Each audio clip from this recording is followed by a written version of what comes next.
Alright everyone, Thomas here. I'll be making a tutorial on a Voronoi pattern on a random surface today.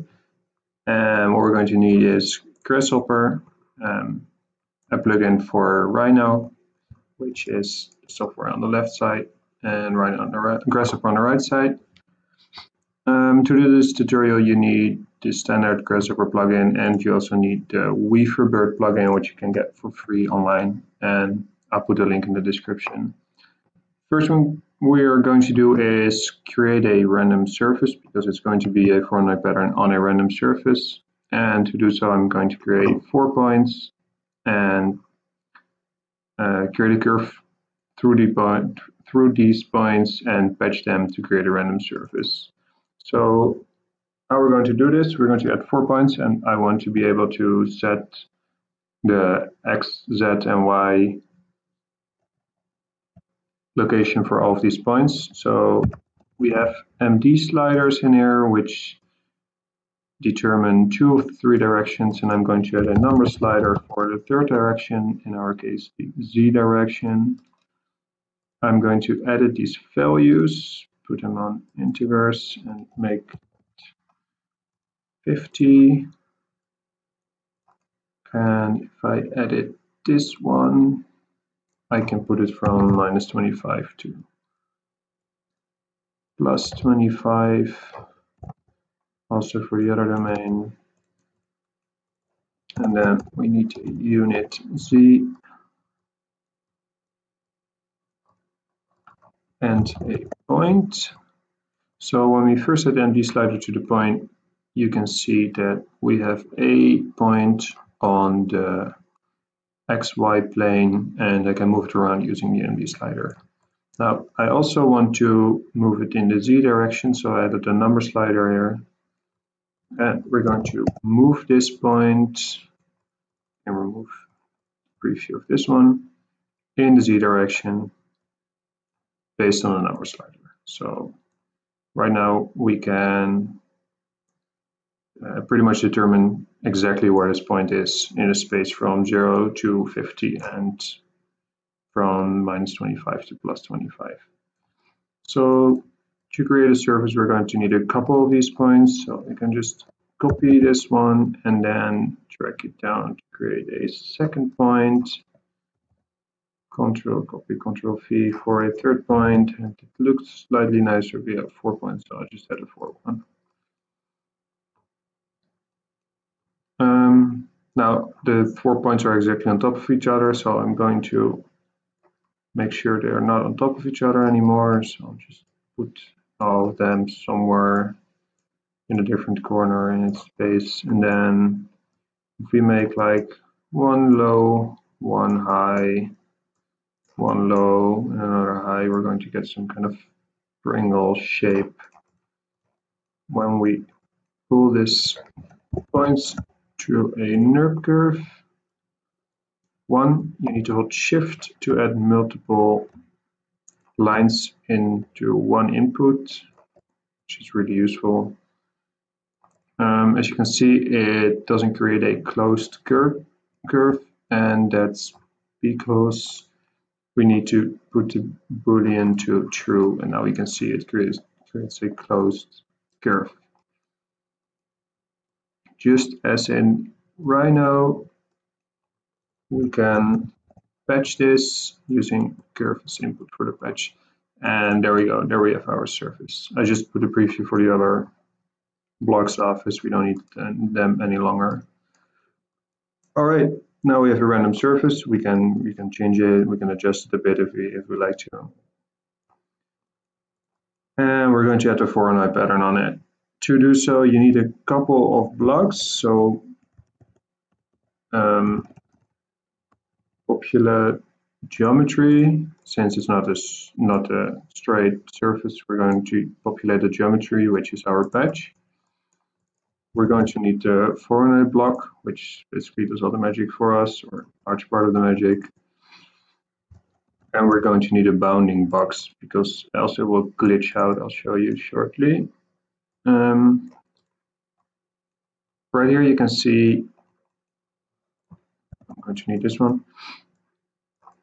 that the populate geometry basically populates my geometry with points. And I can add a number count and I can add a seed. So right now I can determine how many points are on here. See that I need a couple more, so let's make this 150. So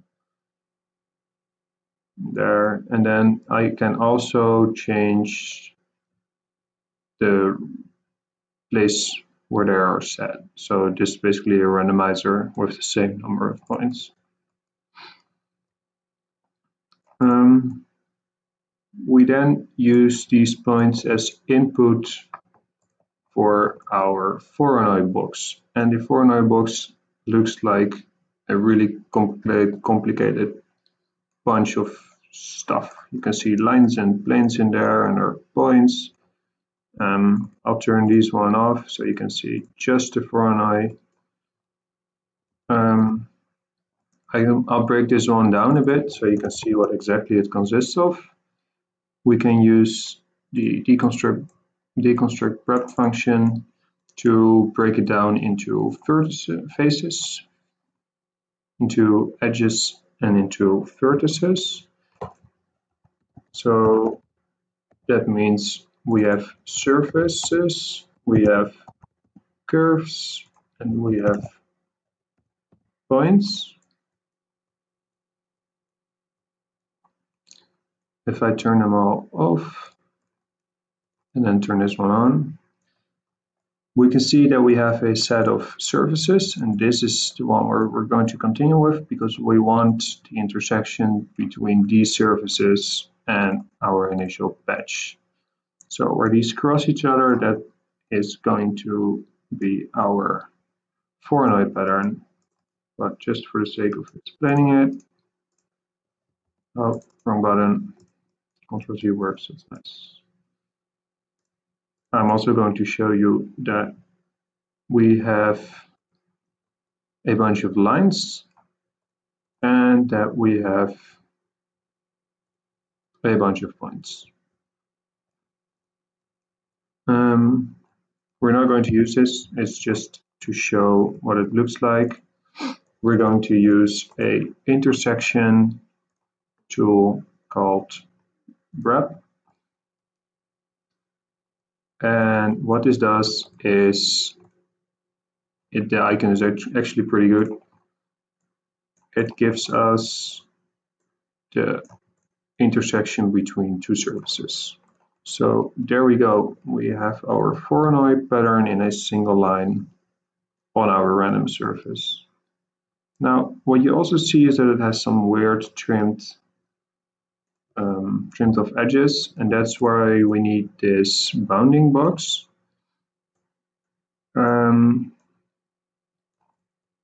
If we use this bounding box and use it to determine the size of our Voronoi box, we can turn it off and we can see that the trimmed edges have disappeared.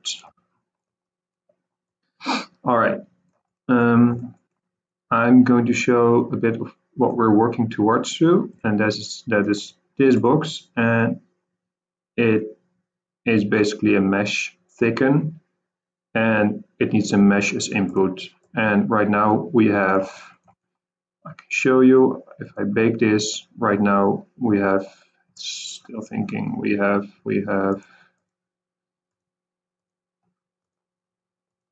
a bunch of curves.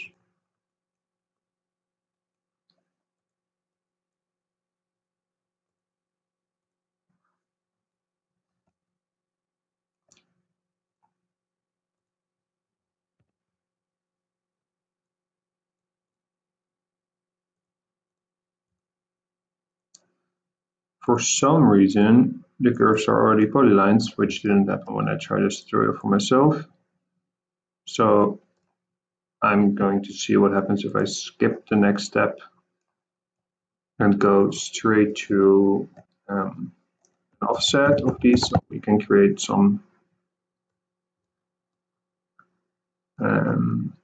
surfaces of these lines, flat surfaces for now. So to do so, we can scale these lines towards the middle of each of these shapes. And to find the middle of these shapes, you can use the average function. And here we see it already gives an error. So we do have to add some blocks in between. We can first find all the points in this geometry by using the discontinuity function. So every time we change the direction, it will create a point for us. And then we can use the Polyline tool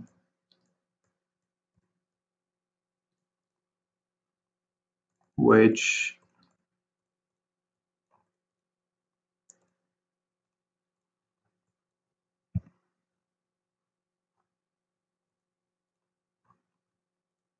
we need to set to true, because else it won't create closed polylines but open polylines, and that's also where we see that it adds the weird looking stuff. So I'll quickly turn it off again.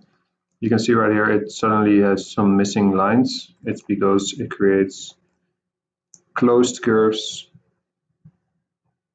open curves, and now it creates closed curves. So if we bake this one,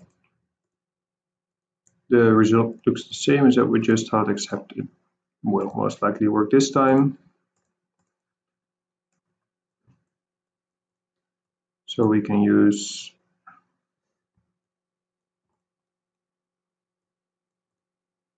that's what I have to do. I need to use the points to create the average.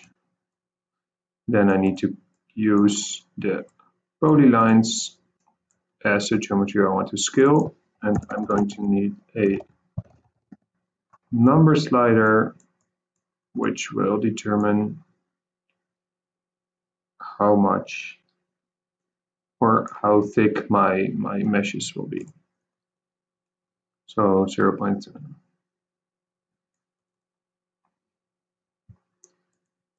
I like nice whole numbers. 0.75 seems fine to me. We now have one set of polylines and another set of polylines, and we want to make a mesh of it eventually. So first thing we can do is make a surface of it. There's the surface. I don't want this one. It's called a loft. It's not called a mesh.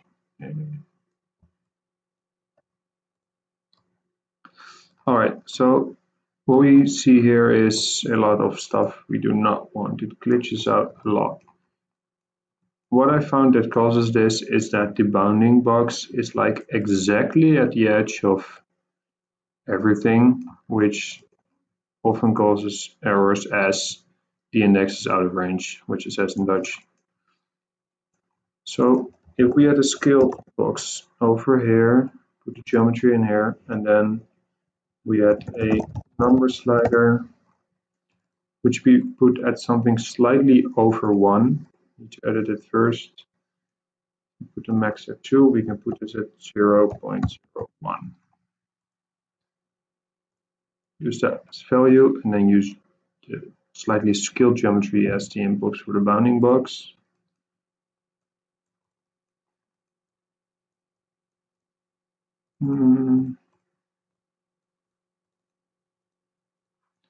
We can see that it now creates a lot of nice surfaces. You can also see that there are dark ones and that there are not dark ones, and I'm going to show you what that means. It basically means the direction they're into. So some of them are turned upwards and some of them are turned downwards.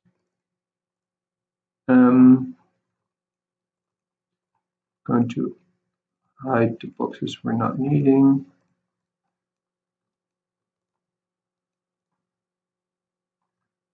First of all, we need to get a mesh from what we have right here, and we can go from we can break down the lofts to the vertices, edges, and the faces, and then we can make a mesh surface from these faces, hide this one. And right now we have a mesh. Now, if we use the Weaverbird mesh thicken option, at this point, we can see it does a lot of strange things. First of all, you can clearly see the dark and the light red colors, or the difference in what it does, because one of them is extruding upwards and the other one is extruding downwards. It looks cool, but it's not what we were looking for. It's like ocean coral at the moment or something. So we need to add some stuff in here. Another thing you see is that the meshes don't stick together, like they break apart, and if you extrude them, they're not longer a closed mesh. So we can fix that one first of all by Weaverbirds join meshes and weld block, which if we use that one,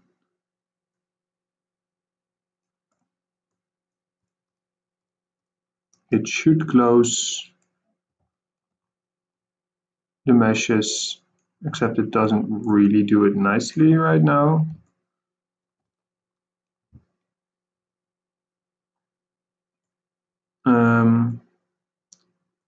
And I know why, because I forgot to flatten this one. If we flatten that one, you can see that for one, the extrusion is going in one direction, and for two, the meshes are now closed. So I don't like the direction it's going into, and I don't like the distance of our mesh. So by adding a number slider, which can be up to 3, I don't know, and probably -3, because if we make the distance a minus number, it's probably going to move upwards. As you can see, there we have our upwards direction. So yeah, that looks nice. We're almost finished with our Voronoi pattern on a random surface. We can make it look a little bit prettier by adding another Weaverbird block, which is called the Catmull-Clark subdivision box, which will give us a bit more of a radius on the inside of these blocks. If we add this number up to like 1.5, I don't know, we can see that it gives a bit nicer curves on the inside, which will result in a smoother final result if you want to print it or something. So yeah, that was my tutorial. Here you have the Voronoi pattern on a randomly generated surface, which we can now adjust. And it's a bit slow. And it will just stay nicely patterned. So final thing, bake this one. There we go. Can now easily create like a different shape by sliding the box around.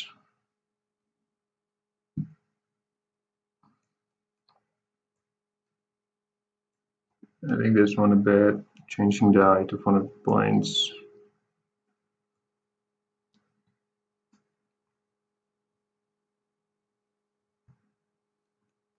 And then we can just bake it again.